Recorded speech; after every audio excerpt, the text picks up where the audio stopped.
Praise the Lord. आइए आज के हम वचन में हम जाएंगे। आज का जो वचन है उसका शीर्षक है हम अपने जीवन में, जीवन के हर दिन, हम अपने जीवन के हर दिन यीशु को कैसे जी सकते हैं। यीशु को कैसे जी सकते हैं, समझ में आ रहा है ना मेरा? आप ध्यान से आप इसको सुनिएगा। हम अपने जीवन के हर दिन यीशु को कैसे जी सकते हैं। जब हम इस संसार में रहते हैं तो हमारा जीवन यीशु में, यीशु को और यीशु जैसा हमें जीना है। समझ में आ रही मेरी बात?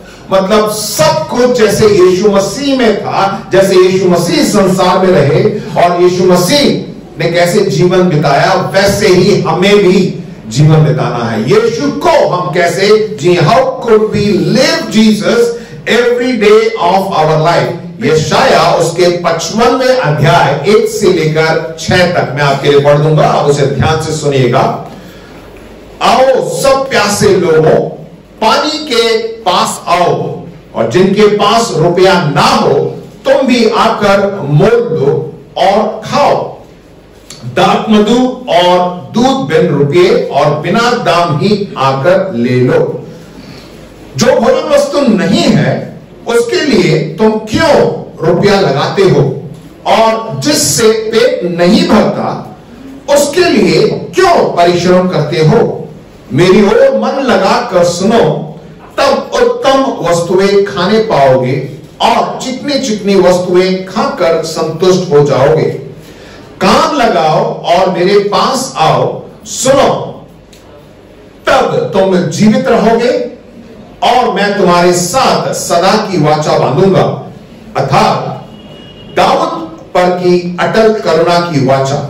6वां वचन, जब तक यहोवा मिल सकता है तब तक उसकी खोज में रहो, जब तक वह निकट है तब तक उसे पुकारो। आमीन। जोर से बोलिए हालेलुया। परमेश्वर की योजना हमारे जीवन के लिए यही है कि हम हमेशा उसकी उपस्थिति में रहे, हम आनंदित रहें, उसकी शांति को अपने जीवन में महसूस करें, अपने परिवार में उसके आशीषों को महसूस करते रहें। आमीन। आमीन। आप विश्वास करते हैं? हम चाहते हैं ना कि परमेश्वर की आशीष हमेशा हमारे घर में रहे, उसकी शांति हमारे घर में रहे। परमेश्वर चाहता है, परमेश्वर अपने अनुग्रह से उसने उसको कर दिया है, आज वो हमारे साथ है। जब परमेश्वर हमारे साथ है तो हमें आशीष, हमें शांति, हमें सब कुछ प्राप्त होता है।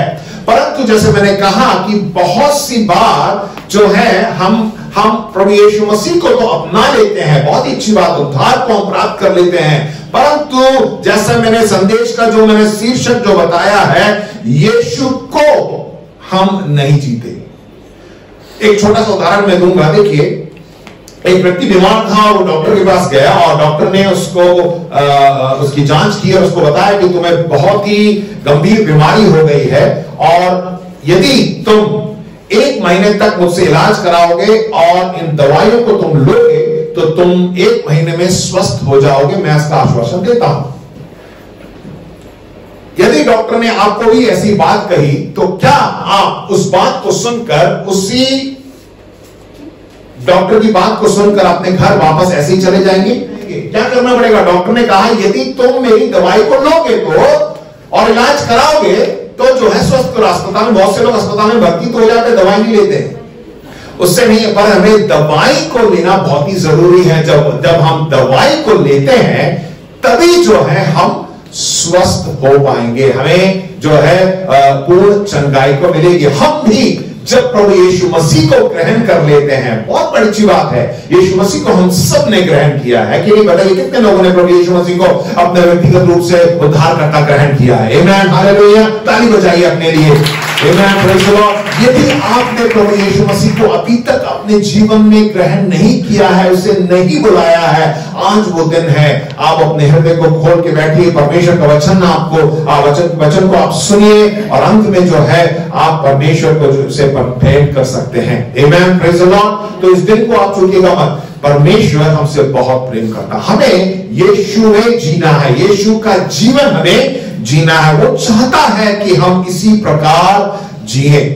अगर हम मसीह जीवन में यदि प्रभु यीशु मसीह को हमने ग्रहण कर लिया है और साधारण सा जीवन जी रहे हैं, तो वो मसीह जीवन नहीं है। परमेश्वर के वचन में जो जो बातें दी गई हैं, उसको अगर आप ध्यान से नहीं पढ़ते हैं, उस पर नहीं चलते हैं, तो वचन में ऐसा लिखा हुआ है कि हम अपने आप को जो है क्या दे रहे हैं, धोखा दे रहे हैं। बहुत सी आशीषों को हम खुद अनुभव नहीं कर पा रहे हैं। हमेशा यही प्रार्थना करते, प्रभु मुझे आशीष दे, मुझे शांति दे, मुझे चंगाई दे। परमेश्वर ने सब कुछ दे दिया। जब प्रभु यीशु मसीह को आपने ग्रहण किया, तो ये सारी वस्तुएं, ये सारी बातें जो है हमारे लिए दे दी गई हैं। सब कुछ मेज के सामने रखा हुआ है, परंतु अब भी हम मांग रहे हैं, प्रभु दे दे दे दे दे दे दे दे दे। क्यों? परमेश्वर कह रहा है मैंने सब कुछ दे दिया है, सब कुछ आपके सामने है। आपको क्या करना है? खुद आपको लेना है। जैसे मैंने बताया ना, डॉक्टर ने बोला है इस दवाई को खाओ, तो आपको डॉक्टर को उस दवाई को खाना है। ये मत सोचे कि हाँ डॉक्टर रोज आएगा और आपको दवाई, आपके जीभ मुंह खोलेगा, जीभ के अंदर दवाई डालेगा, फिर आप पानी भी पिलाएगा। नहीं, ऐसा नहीं है।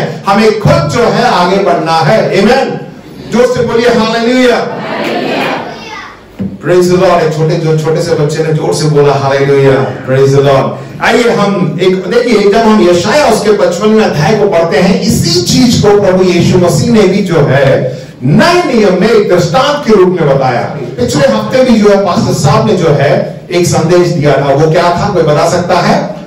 विवाह का भोज, मिलने का, विवाह का भोज है ना। हम सब जब शादी में जाते हैं तो दावत के लिए जाते हैं कि नहीं?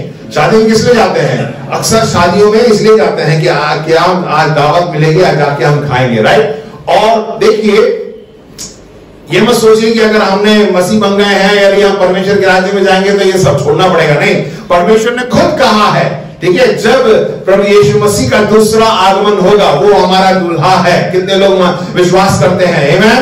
वो हमारा दुल्हा है। हम कौन है? मैं कौन हूं? जोर से बोलिए, मैं दुल्हन हूं। आमेन, प्रेज द लॉर्ड। और जब वो आएगा तो वचन में भी लिखा हुआ है, जोर से तुरही फूकी जाएगी, राइट। आमेन। जैसे यहाँ पे उत्तर भारत में जैसे शादी होती है और बैंड बाजा बजता है और दूल्हा जैसे ही आता, सबको मालूम पड़ जाता है, सबको खुशी होती है, राइट। इन दिनों जो है बहुत ही शादियों में गए, तो उसी प्रकार जो है स्वर्ग का राज्य भी है। प्रभु यीशु मसीह भी एक दिन आने वाला है, हमको ले जाने आने वाला है। आमेन। क्या आप खुश हैं? आमेन, प्रेज द लॉर्ड। परंतु क्या है, हम क्या तैयार हैं? दुल्हन है तो हमें दुल्हन अपने आप को जो है तैयार करके रखना है। और शादी होता है तो जरूर उसमें दावत भी होती है। आमीन। सब खाना पीना भी होता है। और उसी के संबंध में एक और प्रभु यीशु मसीह ने भी यही दृष्टांत मत्ती उसके 22वें अध्याय में, ध्यान से सुनिएगा इसको अच्छी तरह। अगर आप देखना चाहते हैं तो आप सामने स्क्रीन में भी देख सकते हैं। यीशु फिर उनसे दृष्टांतों में कहने लगा, स्वर्ग का राज्य उस राजा के समान है जिसने अपने पुत्र का विवाह किया। देखिए यहां पर राजा कौन है? पिता परमेश्वर। बोलिए, राजा कौन है? पिता परमेश्वर। जिसने अपने पुत्र का विवाह किया, उसका पुत्र कौन है? ध्यान रखिएगा, ध्यान से इसे सुनिएगा। और उसने अपने दासों को भेजा कि निमंत्रित लोगों को विवाह के भोज में बुलाए, परंतु उन्होंने आना ना चाहा। फिर उसने और दासों को यह कहकर भेजा, निमंत्रित लोगों से कहो, देखो मैं भोज तैयार कर चुका हूं, मेरे बैल और पले हुए पशु मारे गए हैं और सब कुछ तैयार है, विवाह के भोज में आओ। परंतु वे उपेक्षा करके चल दिए, कोई अपने खेत को, कोई अपने व्यापार को। अन्य लोगों ने जो बच रहे थे उसको दासों को पकड़कर उनका अनादर किया और मार डाला। इन दोनों ऐसे ही हो रहा है, परमेश्वर के दासों को भी जो है मार दिया जाता है, राइट। तब राजा को क्रोध आया, उसने अपनी सेना भेजकर उन हत्यारों को नाश किया और उनके नगर को फूंक दिया। जब उसने अपने दासों से कहा, विवाह का भोज तो तैयार है, परंतु निमंत्रित लोग योग्य नहीं ठहरे, इसलिए चौराहे पर जाओ और जितने लोग तुम्हें मिले सबको विवाह के भोज में बुला लाओ। अथा उन दासों ने सड़कों पर जाकर क्या बुरे क्या भले जितने मिले सबको इकट्ठा किया और विवाह का घर अतिथियों से भर गया। आमेन, हालेलुया। परमेश्वर के लिए जोर से ताली बजाइए। यदि इन वचनों को आपने ध्यान से सुना है तो यही घटना, ये दृष्टांत प्रभु यीशु मसीह ने बताया। यशाया 55 में बहुत सालों पहले जो है इन्हीं वचनों को लिखा गया था, और आज हम इसी जीवन में जी रहे हैं, इसी इन दिनों में हम जी रहे हैं। क्या ऐसा नहीं हो रहा है? देखिए, सब कुछ यशाया में क्या लिखा हुआ है? सब कुछ निःशुल्क है। वो कह रहा है ना कि तुम मेरे पास आओ, यशाया पहला आओ सब प्यासे लोगों, पानी के पास आओ, और जिनके पास रुपया ना हो। मतलब इसका मतलब यह है कि आपको उस पानी को पाने के लिए, उस खाने को खाने के लिए आपको पैसे देने की जरूरत नहीं है। दाख, मधु और दूध बिन रुपये और बिना दाम ही आकर ले लो। सुसमाचार जो है सबके लिए है। बोलिए आपस में बोलिए, सुसमाचार सबके लिए है। परमेश्वर जो है एक अनाउंसमेंट कर रहा है कि आ जाओ, भोजन तैयार है। अब हमारे हाथ में देखिए, ये सबसे पहले ये वचन हमारे लिए, ये मत सोचिए कि जो है बाहर वालों के लिए है, ये हमारे लिए है। प्रभु यीशु मसीह ने जब ये दृष्टांत बोला तो वहां पे जो है जितने जो यीशु मसीह पर विश्वास करते थे उनके लिए उसने बोला। बहुत सी बार हम अपने जीवन में भी यही सोचते हैं कि ये दूसरों के लिए नहीं, हमें यीशु मसीह का जीवन जीना है। प्रभु यीशु मसीह यही चाहता है। मैं एक एक करके आपको बताऊंगा कि हमें क्या करना है। जब सबसे पहला वचन देखिए, प्रभु यीशु मसीह ने जो है के द्वारा जो है हमें उद्धार प्राप्त हुआ, ये सिर्फ उसका अनुग्रह है। क्या हमने कुछ किया? बताइए, हमने कुछ किया? हमने कुछ मेहनत की क्या प्रभु यीशु मसीह को पाने के लिए? नहीं, उसका अनुग्रह है, क्योंकि पिता हमसे बहुत बहुत प्रेम करता है। परमेश्वर चाहता है कि हम उस बोझ में जाके जो भोजन वस्तु है, उस दावत में जो है हम सब शामिल हो और अच्छी तरह खाए पिए। वो चाहता है कि आज भी हम वैसा ही करें। अब अपने, जैसे वहां पे हम पढ़ते हैं ना कि बहुत से लोग अपने व्यवसाय में चले गए, कुछ अपने कामों में चले गए, कुछ अपने खेत में चले गए। हम अब जांच के देखिए, क्या हम ऐसा तो नहीं कर रहे कि हम अपने आप को जो है कभी उधर बातों में व्यस्त रख रहे हैं, परंतु परमेश्वर के लिए हमारे पास बिल्कुल समय नहीं है। वो कह रहा आ जाओ, परंतु हम उसको छोड़कर दूसरी जगह चले जाते हैं। मैं उन लोगों की बात नहीं कर रहा जो उनको पकड़कर मार दे रहे हैं, परंतु वैसे लोग जो कहते नहीं साहब, नहीं पादरी साहब हमारे पास टाइम नहीं है, मैं बुधवार को नहीं आ सकता, शुक्रवार को भी नहीं आ सकता। आप कभी भी नहीं आ सकते, क्योंकि सोमवार से लेकर शनिवार तक हर वर्किंग डे होता है, हर कोई काम करता है। बताइए, करते नहीं करते? बताइए, हर कोई काम करता है और हर कोई व्यस्त रहता है, परंतु क्या है, हमें समय निकालना है। जब दावत बुलाई जाती है तब तो दावत में हम जाते ही है कि नहीं, कि छुट्टी मान ली, चलो एक ही बार तो दावत मिली, छुट्टी लेके चले जाए। परंतु परमेश्वर जब बुला रहा ना तो बोलेंगे अरे यार आज नहीं, बाद में, और कभी जब समय मिलेगा। ऐसा मत करिए, परमेश्वर बुला रहा है, हाँ समय निकालना पड़ेगा। किसी के पास समय नहीं है, हर कोई जो है इस संसार में व्यस्त है। इवन बहुत से लोग ऐसे हैं जो इतवार के दिन भी प्रार्थना काम करते हैं, वो भी इतवार के दिन भी व्यस्त है, क्योंकि दुनिया ऐसी हो चुकी है कि लॉकडाउन के बाद सब कुछ बदल गया है। रात में सोने का समय है, परंतु लोग सोते नहीं है, रात में जो है काम करते हैं। हम उस पर हम कुछ नहीं कर सकते, परंतु जब भी समय मिलता है हमें जो है परमेश्वर को खोजना, क्योंकि वो हमें बुला रहा है। सबसे पहली बात जो यशाया 55 के 1 में, जैसे मैंने अभी पढ़ा, प्यासे लोगों पानी के पास आओ, और साथ में लिखा हुआ है दाख, मधु और दूध बिन रुपये और बिना दाम ही आकर ले जाओ। सबसे पहली बात, जीवन का जल हमें पीना है। क्या पीना है? बोलिए, जीवन का जल हमें पीना है। Amen, praise the Lord. So देखिए, आपको मालूम, अगर आपने साइंस पढ़ा होगा, विज्ञान पढ़ा होगा, तो हमारा जो शरीर है 60 से 70% जो है हमारे शरीर में क्या है? पानी है।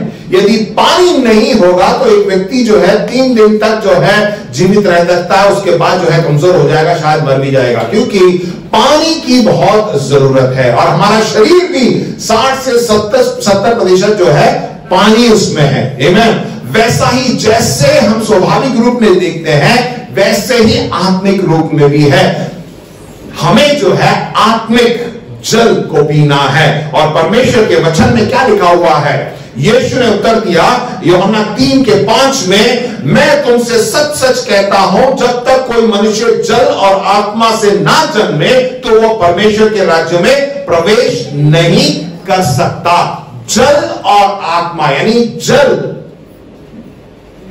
पानी का बपतिस्मा ना ले और आत्मा पवित्र आत्मा का बपतिस्मा ना ले, वो परमेश्वर के राज्य में प्रवेश नहीं कर सकता है। आमीन। तो इसमें भी जल का जिक्र हुआ है। और एक बार देखिए, और यूहन्ना उसके 7:37 में इस प्रकार लिखा हुआ है, यदि कोई प्यासा हो तो मेरे पास आए और पिए। प्रभु यीशु मसीह ने कहा यदि कोई प्यासा हो तो मेरे पास आए, और यीशु मसीह ने कहा मैं ही जीवन का जल हूं। हमें अब देखिए, यीशु मसीह ने जब कहा कि मैं जीवन का जल हूं, जो मेरे पास आए और उस जल से पिए वो कभी प्यासा नहीं होगा। आज हम जो है हमारे साथ पानी की बोतलों को लेके आए हैं, उसको जब हम प्यास होती है तो हम इसे पीते हैं। इसका मतलब उसको पीने के बाद ऐसा नहीं कि आपको प्यास बिल्कुल नहीं लगती है, बाद में क्या होता है 1-1.5 घंटे के बाद फिर प्यास लगती है, राइट? हम उसे पीते हैं, राइट? परंतु प्रभु यीशु मसीह ने क्या बोला कि जो मेरे पास जो जल मैं तुम्हें देता हूं उसको तुम पियोगे तो तुम कभी प्यासे नहीं होगे। इसका मतलब ये नहीं कि हमने प्रभु यीशु मसीह को एक बार ग्रहण कर लिया तो उसके बाद सब कुछ सही हो जाएगा। नहीं, हमें प्रभु यीशु मसीह ने जब उस जल को पी लेते हैं, प्रभु यीशु मसीह हमारे अंदर आ जाता है, तो जैसा प्रभु यीशु मसीह चाहता है वैसे ही हमें अपने जीवन को बिताना है। देखिए, जीवन का जल प्रभु यीशु मसीह है। आमीन। जोर से बोलिए, जीवन का जल यीशु मसीह है। साथ में यशाया में लिखा हुआ है दाखमधु और दूध। आमीन। दाखमधु और दूध भी, पानी तो मिलता ही है, साथ में क्या है? दाखमधु, और ये भी बोनस है। बहुत से कुछ लोग बहुत खुश जाते हैं, अच्छा प्रभु दाखमधु भी देता है। देखिए, उन दिनों जो है पानी अगर अच्छा नहीं है, उसमें कीटाणु होते हैं, तो उसमें दाखमधु मिला दिया जाता। दाखमधु एक दवा के रूप में इस्तेमाल किया जाता था, जिसमें वो कीटाणु मर जाते थे और पानी साफ हो जाता था, और उसको जो है दाखमधु वहां पे अब देखते हैं। अब दाखमधु का जिक्र जब हम करते हैं बाइबल में देखते हैं तो जहां कहीं उत्सव हुआ करता था, जहां कहीं लोग एक साथ मिलकर जश्न मनाया करते थे, वहां पे दाखमधु, अगर आप अच्छी तरह याद करें, प्रभु यीशु मसीह ने सबसे पहला जो अद्भुत काम चमत्कार कहां पे किया था? काना के एक विवाह में किया था। उसमें क्या किया था? पानी को किसमें बदल दिया था? दाखमधु में बदल दिया था। क्यों? वहां पे कुछ जश्न मनाया जा रहा था। तो परमेश्वर ये चाहता है कि हमेशा जो है हम खुश रहें, आनंदित रहें। क्या पीकर? आमीन। घर जाके दाखमधु कहां मिलेगा बोल के मत देखिए। परमेश्वर दाखमधु का मतलब है कि पवित्र आत्मा में भर कर जो है हम हमेशा आनंदित रहे। आमीन, हालेलुया। और साथ में क्या लिखा हुआ है? दूध भी दिया हुआ है। दूध, ठीक है। देखिए, यदि हम बाइबल में पढ़ेंगे तो दूध जो है वो भी एक आत्मिक भोजन है, क्योंकि वचन में देखिए पहला पत्रस 2:2, नए जन्मे हुए बच्चों के समान निर्बल आत्मिक दूध की लालसा करो ताकि उसके द्वारा उद्धार पाने के लिए बढ़ते जाओ। दूध भी एक बहुत ही पौष्टिक आहार है, जिससे हमें पोषण मिलता है। पहला कोरिन्थियों 3:2 में लिखा है, मैंने तुम्हें दूध पिलाया, अन्न ना खिलाया।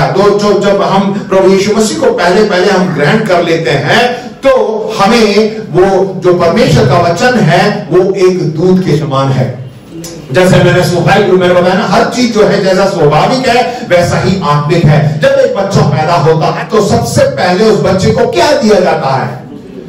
मां का दूध दिया जाता है, क्योंकि मां के दूध में जो है वो पोषण है, और जब वो मां के दूध को पीता है तो उसे सामर्थ मिलती है। उसी प्रकार आत्मिक जीवन में भी जब हम प्रभु यीशु मसीह को ग्रहण कर लेते हैं तो हमारी आत्मा जो मरी हुई थी वो जिलाई जाती है। तो सबसे पहले हमें वो आत्मिक दूध को पीना बहुत ही जरूरी है। वो आत्मिक दूध क्या है? परमेश्वर का वचन। अभी हमने पढ़ा कि परमेश्वर का वचन वो देता है, आत्मिक दूध हमें देता है। यदि आप अभी अभी आपने प्रभु यीशु मसीह को ग्रहण किया, मसीह जीवन में पहली बार आए हैं, मैं चाहूंगा कि आपके पास ये बाइबल का होना बहुत ही जरूरी है। यदि बाइबल नहीं है तो आप बाइबल ले सकते हैं, हमें बता सकते हैं। आपको जो है बाइबल, परमेश्वर के वचन को पढ़ना है। आमेन, प्रेज द लॉर्ड। आत्मिक दूध देखिए अब क्या क्या मिल रहा है, पानी और दाख मधु, दूध, सब कुछ मिलता है, सब कुछ है, परंतु क्या हम उसको ले रहे हैं? हर एक दिन जो है हम उसको पी रहे हैं, क्या उसका हम इस्तेमाल कर रहे हैं? वही है यीशु का जीवन जीना। आमेन, हालेलुया। सबसे पहला बिंदु क्या था कि हम जीवन का जल पिए। जोर से बोलिए, जीवन का जल पीना। जब हम ऐसा करते हैं तो हमारी प्यास बुझ जाती है, तो आत्मिक प्यास है बुझ जाती है, हमेशा उसमें रहना है। दूसरा बिंदु, जीवन की रोटी खाना। बोलिए क्या है? यशायाह 55:2 में ऐसा लिखा है, जो भोजन वस्तु नहीं है उसके लिए तुम क्यों रुपया लगाते हो, और जिससे पेट नहीं भरता उसके लिए क्यों परिश्रम करते हो? मेरी ओर मन लगाकर सुनो, तब उत्तम वस्तुएं खाने पाओगे और चिकनी चिकनी वस्तुएं खाकर संतुष्ट हो जाओगे। आमीन, प्रभु के लिए जोर से ताली बजाइए। जो भोजन वस्तु ही नहीं है उसके लिए हम रुपया लगा के हम क्यों खर्च करें, बेकार करें? क्या लिखा हुआ है? मेरी ओर मन लगाकर सुनो, तब मैं उत्तम वस्तुएं खाने पाओगे और चिकनी चिकनी वस्तुएं खाकर संतुष्ट हो जाओगे। आमीन। कितने लोग ऐसा भोजन करना चाहते हैं? आमीन। देखिए, आत्मिक रूप में मैं पूछ रहा हूं, मैं शारीरिक रूप के लिए तो बहुत खाते हैं कि परमेश्वर हमें आत्मिक रूप में जो है हमें तृप्त करता है। परमेश्वर जो है हमें ऐसा भोजन देता है। जब इस्राएली संसार में थे, जब वो मूसा उनको लेके जा रहा था, तो परमेश्वर ने उनको खाने के लिए क्या दिया? मन्ना दिया, जो कि स्वर्गीय भोजन था। और उनको क्या करना था? हर एक दिन के लिए उनको उसे लेना था। उसको लेके जमा करके नहीं रख सकते थे कि हाँ मैं कल खाऊंगा, नहीं, आपको जितना चाहिए उतना आप लीजिए और उतना खाइए। अगर आपको लगता है यार मेरे को और खाना है, बाद में खा लूंगा, मैं शाम के चाय के साथ खाऊंगा, तो शाम तक आप जाएंगे तो वो खराब हो जाता था। हर एक दिन जो है उनको लेना था। आज भी वही स्वर्गीय मन्ना कौन है मालूम है? प्रभु यीशु मसीह ने क्या कहा? देखिए, यूहन्ना 6:32 से 35 तक पढ़ूंगा, ध्यान से सुनिए। यीशु ने उनसे कहा, मैं तुमसे सच सच कहता हूं कि मूसा ने तुम्हें वह रोटी स्वर्ग से नहीं दी, परंतु मेरा पिता तुम्हें सच्ची रोटी स्वर्ग से देता है। पिता परमेश्वर जो है हमें सच्ची रोटी स्वर्ग से देता है। उस वक्त जो गिरा था वो हम मन्ना बोलते हैं, पर उसको खा के वो तृप्त नहीं हुए थे, हर एक दिन बाहर जाके वो खाना खाते थे। परंतु यहां पे क्या बता रहा है? परंतु मेरा पिता जो परमेश्वर है तुम्हें सच्ची रोटी स्वर्ग से देता है, क्योंकि परमेश्वर की रोटी वही है जो स्वर्ग से उतरकर जगत को जीवन देती है। वो कौन है बताइए, जिसने जो स्वर्ग से उतरा और जिसके द्वारा हमें जीवन मिला? यीशु मसीह। तब उन्होंने उससे कहा, हे प्रभु, वह रोटी हमें सर्वदा दिया कर, हम रोज उसको खाना चाहते हैं। यीशु ने उससे कहा, जीवन की रोटी मैं हूं, और जो मेरे पास आता है वो कभी ना भूखा होगा, और जो मुझ पर विश्वास करता है वो कभी प्यासा ना होगा। परमेश्वर के लिए जोर से ताली बजाएंगे। यीशु मसीह जो है जीवन की रोटी है, जिसे हमेशा हमें पाना है। प्रभु यीशु मसीह यदि हमारे अंदर है तो हमेशा हम बढ़ते ही रहेंगे, आत्मिक जीवन में हम बढ़ते रहेंगे। हमें कभी जो है भूख और प्यास नहीं लगेगी। हमें हमेशा ये मत सोचिए कि हाँ हमें रोज रोज जो के मन्ना को लेना है, अपने आप को तृप्त करना है। देखिए, प्रभु यीशु मसीह जब हमारे अंदर रहेगा, वो जीवन की रोटी हमारे अंदर हमेशा, क्योंकि मैं इसलिए, देखिए आप इसको दो तरीके से आप उसको आप समझ सकते हैं। एक तो आप कहेंगे कि हाँ मुझे जीवन की रोटी, प्रभु यीशु मसीह ने कहा मेरे जीवन में ही जीवन की रोटी हो, तो जब प्रभु यीशु मसीह को अपने जीवन में रखते हैं तो हमें कभी भूख नहीं लगेगी, हम तृप्त हो जाएंगे। इसका मतलब यह है कि हम अपने जीवन में हर एक बातों में, हर एक कदमों में, हर एक कुछ भी आप करें प्रभु यीशु मसीह के को रख कर करें। प्रभु यीशु मसीह का जीवन हमें जीना है। बहुत सी बार हम अपने जब हम इतवार के दिन तो हाँ ठीक है, हम कह सकते हैं कि हाँ यीशु का जीवन हम जी रहे हैं। सोमवार, मंगलवार, बुधवार, बृहस्पतिवार, शुक्रवार, शनिवार को क्या बहुत सी बार हम भूल जाते हैं कि प्रभु यीशु मसीह हमारे अंदर है। हमें ऐसा लगता है यार भूख सी लग रही है, शारीरिक नहीं, आत्मिक रूप में ऐसा लग रहा है कि मैं थोड़ा कमजोर हूं, आत्मिक रूप से थोड़ा कमजोर हो गया हूं, मेरा मन ठीक नहीं है, मेरा कुछ अजीब सा हो रहा है। क्यों मालूम? क्योंकि आप भूल गए कि प्रभु यीशु मसीह आपके अंदर है। हम प्रभु यीशु मसीह है तो भी हम भूल जाते हैं प्रभु यीशु मसीह अंदर है। इसलिए मैंने कहा कि यीशु मसीह का जीवन, यीशु मसीह हमारे अंदर हो तब जो है हमें बिल्कुल भूख नहीं लगेगी। तीसरी बात, यशायाह 55 के 3 में ऐसा लिखा हुआ, कान लगाओ और मेरे पास आओ और सुनो। तीसरा बिंदु है जीवित वचन को सुनना। बोलिए क्या है? जीवित वचन को सुनना। जीवित वचन क्या है? देखिए इब्रानी 4 के 12 में इसमें लिखा हुआ है कि क्योंकि परमेश्वर का वचन जीवित है और प्रबल है। परमेश्वर का वचन कहता है कि ये जो परमेश्वर का जो वचन है वो क्या है? जीवित है, वो अटल है। आमेन, प्रेज़ द लॉर्ड। इसमें जीवन है और वो चाहता है कि हम परमेश्वर के वचन को पढ़ें और परमेश्वर के वचन को सुने। अभी क्या देखा? हमें परमेश्वर के वचन को सुनना है। कैसे सुन सकते हैं? मैं हमेशा में अपने बाइबल कॉलेज के जितने भी विद्यार्थियों को बोलता हूं, बहुत सी बार कहते हैं कि हाँ परमेश्वर के वचन को सुनना है, और वचन में भी ऐसा लिखा हुआ कि विश्वास सुनने से और परमेश्वर के वचन को सुनने से आता है। परमेश्वर का वचन क्या, जब मैं यहां से पढ़ता हूं और आप सुन रहे हैं, क्या आपका विश्वास बढ़ता है? बढ़ता है? बताइए, बताइए हाँ या नहीं, बताइए। बढ़ता है। लिखा है ना, सुनने से, परमेश्वर के वचन को सुनने से। यदि मैं ना बोलूं तो आपका विश्वास कैसे बढ़ेगा? क्या करना पड़ेगा हमें? सही बताया, जोर से बोलिए ना, क्या करना पड़ेगा? हमें पढ़ना होगा। और कैसे पढ़ना होगा?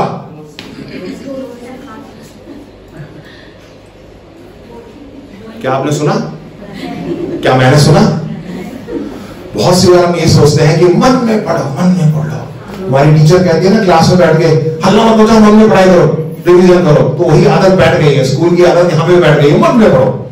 अब जब मन में पढ़ते हैं ना, मैं आपको 100% बता सकता हूं कि आपका मन तो कहीं और होगा, आंखें यहां होंगी, आप पढ़ तो रहे, क्या पढ़ रहे पता नहीं, क्या होने वाला, आज क्या बनेगा, कहां जाएंगे, कौन फॉल करेगा, इसमें व्हाट्सएप पे कौन सा स्टेटस डालो, मैं कौन सी फोटो डालो, यही दिमाग में मन में ये बातें चलेंगी और सिर्फ आंखें यहां पे होगी, मुंह तो चलता ही नहीं है ना। तो उससे ये नहीं है। हमें खुद जो है परमेश्वर के वचन को पढ़ना है। कैसे पढ़ना है? जो भोजन वस्तु नहीं है उसके लिए तुम क्यों रुपया लगाते हो? जिसमें रोटी जिससे पेट नहीं भरता उसके लिए क्यों परिश्रम करते हो? मेरे और मन लगाकर सुनो, तब उत्तम वस्तुएं खाने पाओगे और चिकनी चिकनी वस्तुएं खाकर संतुष्ट हो जाओगे। मैं भी सुन रहा हूं, जो मेरा मुंह बोल रहा है वो मेरा कान सुन रहा है। डायरेक्टली तुरंत जो है आपका विश्वास क्या है? बढ़ जाएगा। आमेन, हालेलुया। देखिए परमेश्वर का जो वचन क्यों जीवित है, क्यों प्रबल है, इसमें क्यों सामर्थ है? क्योंकि हर एक वचन जो उसमें लिखे गए हैं परमेश्वर पवित्र आत्मा को के प्रेरणा से लिखा गया है। क्योंकि 2 तिमोथेयुस 3:16 में लिखा है, संपूर्ण पवित्र शास्त्र परमेश्वर की प्रेरणा से रचा गया है और उपदेश और समझाने और सुधारने और धार्मिकता की शिक्षा के लिए लाभदायक है। ये मत सोचिए कि किसी मनुष्य ने लिखा। बहुत से लोग बोलते हैं कि मनुष्य ने लिखा है, उसने अपने हाथों से लिखा है। नहीं, परमेश्वर की प्रेरणा से लिखा गया है। जो कुछ उसमें लिखा है परमेश्वर ने अपने मुंह से, अपनी जुबान से बोला है। जब हम देखते हैं उत्पत्ति में कि परमेश्वर ने कैसे इस पूरे संसार की सृष्टि की, उसने बोला और वहां पे सृष्टि हो गई। वही वचन यहां पे दिए गए हैं, उसमें सामर्थ है, वो प्रबल है। हमें बाइबल को जो है, बाइबल के वचन को जो है जोर जोर से पढ़ना चाहिए। क्योंकि जब हम ऐसा पढ़ते हैं तो हमारे मुंह से भी क्या निकलता है? परमेश्वर का वचन निकलता है। नीति वचन 10:11 में लिखा हुआ है, धर्मी का मुंह जो जीवन का सोता है। हम में से कितने लोग धर्मी हैं? प्रभु यीशु मसीह को हमने ग्रहण किया तो हम कौन हैं? बोलिए मैं धर्मी हूं। आमेन। धर्मी के मुंह से क्या निकलता है? जीवन का सोता, जीवन की रोटी, जीवन का जल जो हमारे अंदर है, तो जब हम बोलेंगे तो क्या निकलेगा? जीवन का सोता। जब आप बोलेंगे तो जो व्यक्ति सामने है वो प्रभु यीशु मसीह के वचन को सुनता है, उसको जीवन प्राप्त होता है। आपकी बातों से आप देखिए, अपने आप को परख के देखिए, आपके बोलने से क्या वो व्यक्ति दुखी होता है या खुश होता है? कहीं ऐसा तो नहीं, अरे यार इसने आज ऐसा बोल दिया, बहुत ही दुख होता है। नहीं, यदि हम धर्मी हैं तो जो भी हमारे मुंह से निकलता है वो क्या है? जीवन को लाता है, जीवन का सोता है। लोग जो है उससे खुश होंगे, आनंदित होंगे। रोमियो 10:9 में लिखा है कि यदि तू अपने मुंह से प्रभु यीशु मसीह को जानकर अंगीकार करे, सिर्फ आपको क्या करना है? अंगीकार करना है, इसमें सामर्थ है। और अपने मन से विश्वास करे कि परमेश्वर ने उसे मरे हुए में से जिलाया तो निश्चय उद्धार पाएगा। मैंने बताया ना, उद्धार पाने के लिए बहुत ही सरल रास्ता है। यदि मैंने शुरुआत में बोल दिया, यदि आपने आज तक प्रभु यीशु मसीह को अपना उद्धारकर्ता ग्रहण नहीं किया है, आज वो दिन है।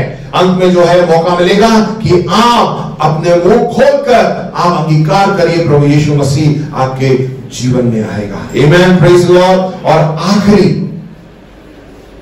जो बिंदु है, परमेश्वर को खोजना। यशायाह 55:6, जब तक यहोवा मिल सकता है तब तक उसकी खोज में रहो, जब तक वो निकट है तब तक उसे पुकारो। हम विश्वास करते हैं कि परमेश्वर हमारे साथ है। देखिए वो हर जगह उपस्थित है, राइट? जब यहाँ पे हम सब यहाँ पे हैं तो यहां पर भी है, जब हम घर चले जाते हैं तो वहां पर भी है, तो मतलब वो सब जगह जो है वो उपस्थित है, राइट? ठीक है, जैसे वो तो है, उसका ये एक पहली बात है। परंतु यहां पे लिखा हुआ है परमेश्वर को खोजना। जब परमेश्वर हमारे साथ है तो हमें क्यों खोजना? क्यों खोजना, है ना? वो मेरे साथ है, अगर मेरी बेटी यहां पे पास में है तो वो पास में ही है, मैं उसको क्यों खोजूंगा? तानिया कहां चली गई? नहीं, बेवकूफ का काम जैसा हो जाएगा। परंतु वचन में जब लिखा हुआ उसको खोजना, उसका क्या मतलब है?